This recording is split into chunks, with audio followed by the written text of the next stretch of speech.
Assalamualaikum warahmatullahi wabarakatuh.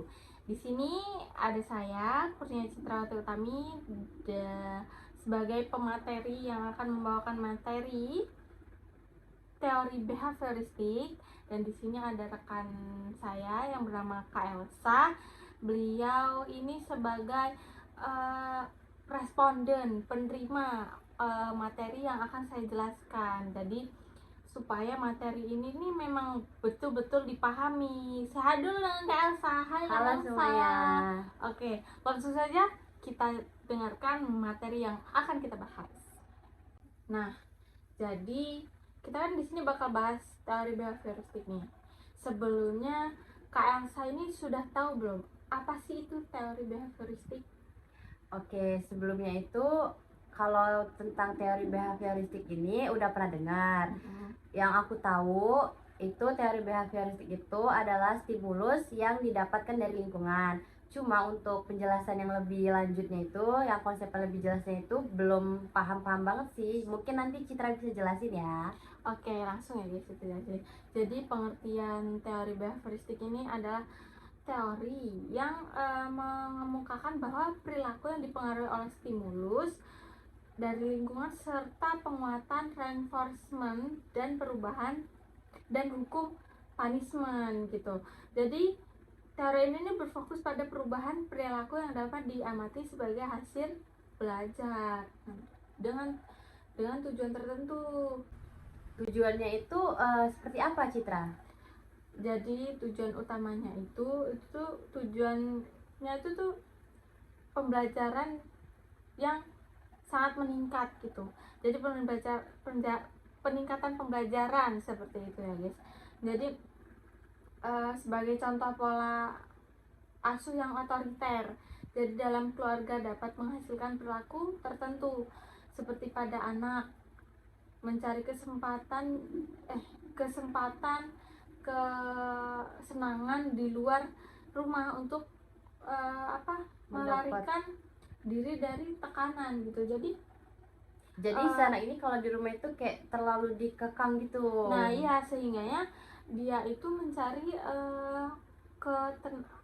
kenyamanan di luar yang tidak ia dapatkan di rumah, karena di rumah ini istilahnya mendidiknya secara otoriter itu tadi gitu.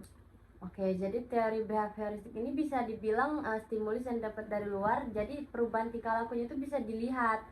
Seperti itu tadi, ketika di rumah dia mendapatkan perilaku yang otoriter, terlalu dikekang, makanya dia mencari kenyamanan di luar. Iya gitu. betul, karena kan sebetulnya itu tuh kita dalam teori ini itu tuh pendidik dan orang tua itu tuh hanya berkewajiban itu sebagai yang mengamati, yang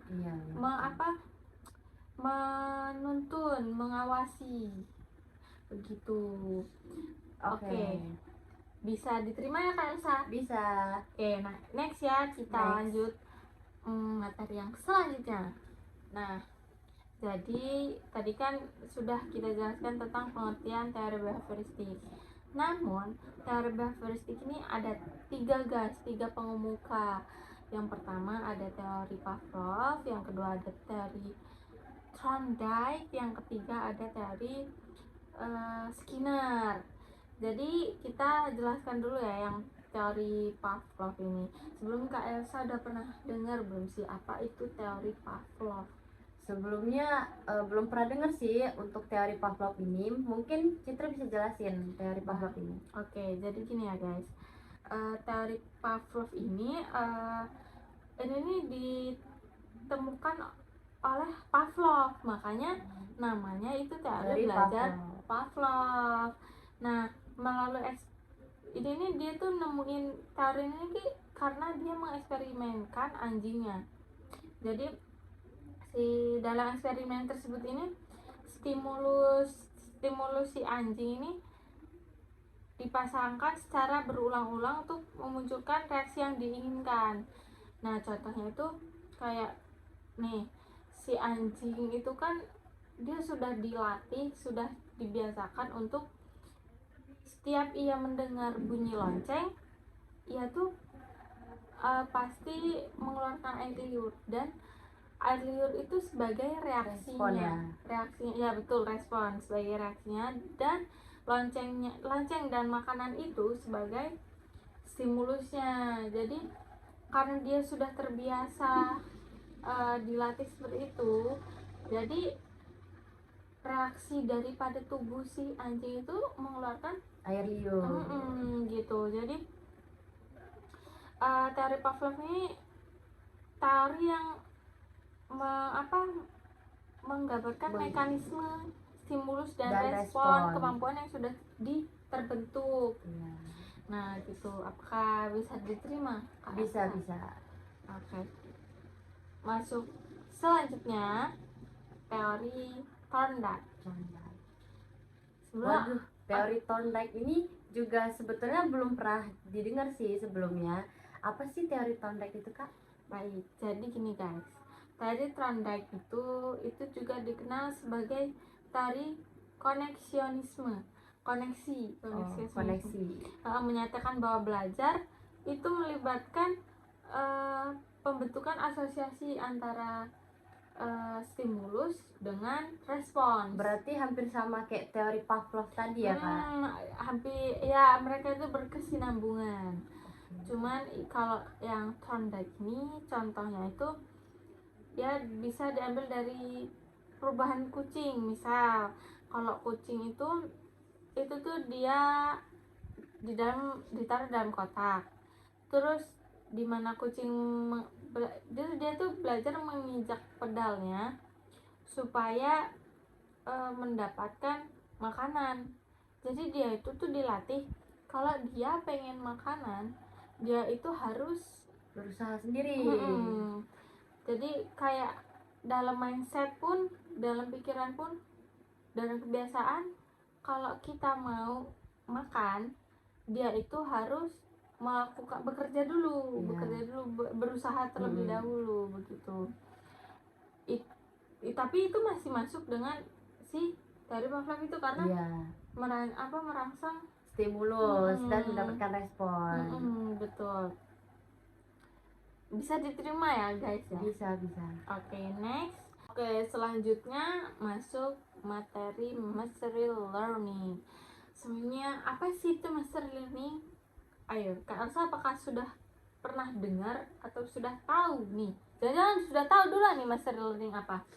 Ya, kalau mastery learning ini tahu sedikit. Mastery learning ini aku tahu itu adalah pembelajaran yang dimana itu siswa itu harus dianggap tuntas atau paham dalam pembelajarannya.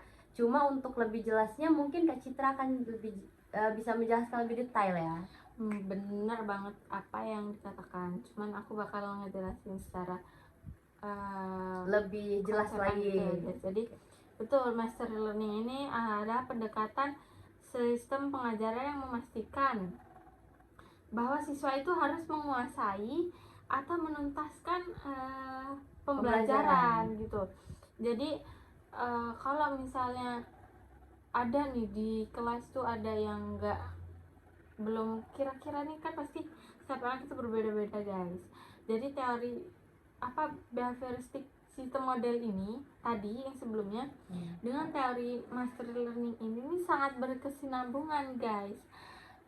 Kok bisa sangat berkesinambungan? Karena di sini tuh kita itu harus, kan nggak mungkin ya kita harus memaksakan siswa kita tuh harus paham semua, harus tuntas, nggak mungkin, karena individu orang itu pasti berbeda-beda.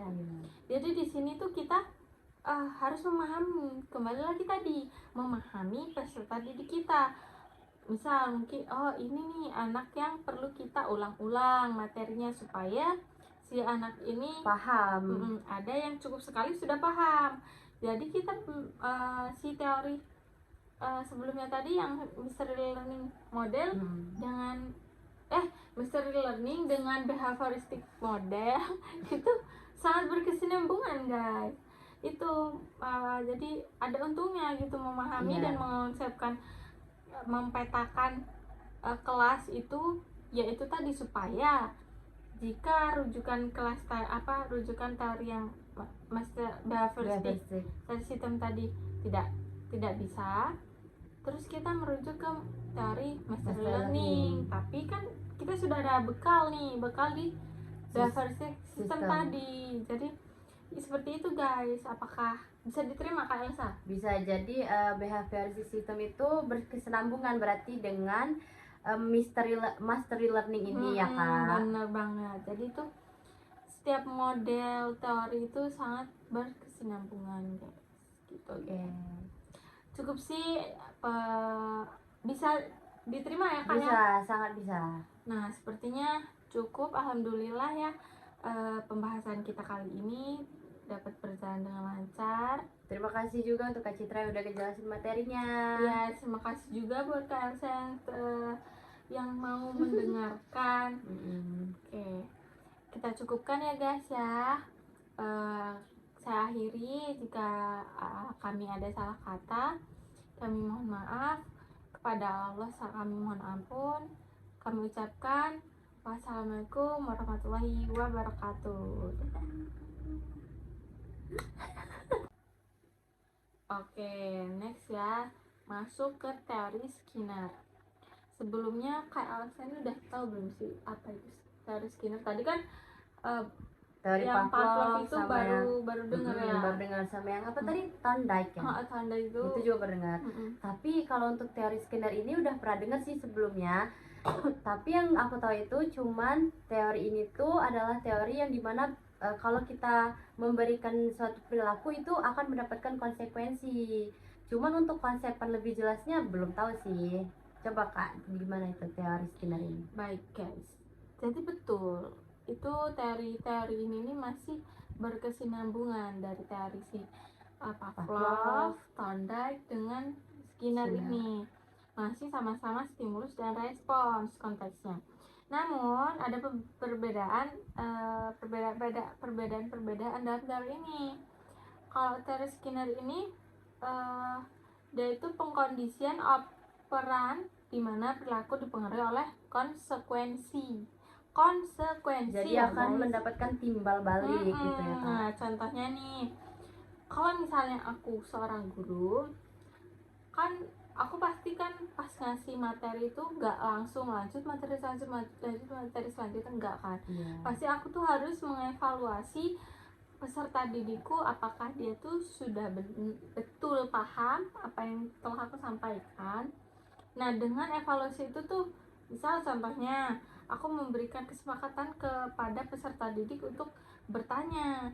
Nah, setelah aku istilahnya aku memberikan perintah, lalu ada yang memberikan ada yang respon. Ya, memberikan respon itu sudah termasuk teori Skinner karena ada respondennya. Nah, setelah si anak ini, misal aku menyuruh anak-anak menjawab pertanyaanku ataupun mereka ingin bertanya materi mana yang belum mereka pahami, itu aku bakal ngasih reward ataupun hadiah kepada anak tersebut karena dia sudah berani bertanya. Misal dia sudah berani bertanya, kalau dia tidak paham itu kan berarti dia berani speak up ya guys. Sudah memberikan respon begitu ya Kak. Sudah jujur, akhirnya aku memberikan reward. Nah, dengan pengkondisian itu jadi tuh si peserta didik ini menjadi merasa diuntungkan juga karena dia terbentuk mindsetnya itu bahwa jika dia bertanya juga dia tidak rugi karena dia juga mendapatkan reward. Jadi dia dapat dia konsekuensi dia bertanya, dia dapatkan reward jadi dia juga untung di sini kan. Oke. Jadi gitu ya guys, bisa diterima ya Kak Elsa? Bisa. Nah, selanjutnya kita bakal masuk ke materi behavioristic system model. Nah, sebelumnya nih Kak Elsa sudah tahu belum sih siapa pengemuka teori behavioristic system? Waduh, kalau untuk pencetusnya itu belum tahu. Kira-kira siapa nih pencetus dari behavioristic system itu sendiri? Jadi guys, pencetus atau pengemuka teori behavioristic system ini ada namanya itu Dorothy Johnson gitu. Jadi si Johnson ini tuh menggambarkan individu sebagai sistem perilaku yang mencari keseimbangan dan stabilitas. Nah, mencari stabilitas di mana? Di lingkungan mereka itu sendiri. Nah, membuat misal ini nih teori ini nih membantu dalam memahami perilaku individu dan mengatasi masalah di lingkungan Belajar tersebut. Iya, dalam kayak pembelajaran.